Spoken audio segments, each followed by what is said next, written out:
వీటిని దగ్గర ఉంచుకుంటే ఆర్థిక ఇబ్బందులు రావు. ఇంటి నుండి బయటకు వెళ్ళేటప్పుడు 2 లవంగాలను జేబులో ఉంచుకోండి.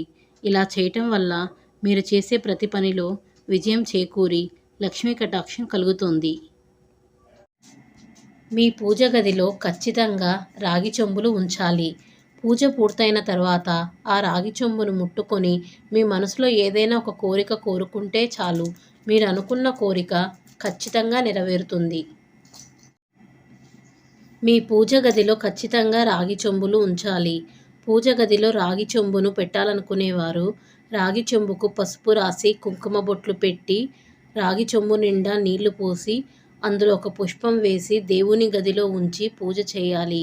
పూజ గదిలో ఉండే రాగి చెంబుకు చాలా శక్తి ఉంటుంది. దానం చేయకూడని వస్తువులు. చీపురు దానం చేస్తే ధననష్టం, పేదరికం కలుగుతుంది. పుల్లలు దానం చేస్తే అశుభం, కీడు కలుగుతుంది. కత్తెర దానం చేస్తే అపార్థాలు, మానసిక అశాంతి కలుగుతుంది. కత్తులు దానం చేస్తే నిందలు, కలహాలు. పాత వస్తువులు దానం చేస్తే ధనం నిలవదు. లక్ష్మీదేవి ఇలాంటి వారి ఇంట్లో ఉండలేదు.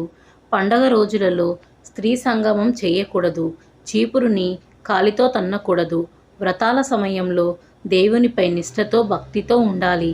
మాసిపోయిన, చనిపోయిన వారి బట్టలు కట్టుకునే వాటి దగ్గర, అతిగా తిండి తినేవాడి దగ్గర, సూర్యుడు ఉదయించే సమయంలో అలాగే అస్తమించే సమయంలో నిద్రపోయేవాడి ఇంటిలో లక్ష్మీదేవి ఉండదు.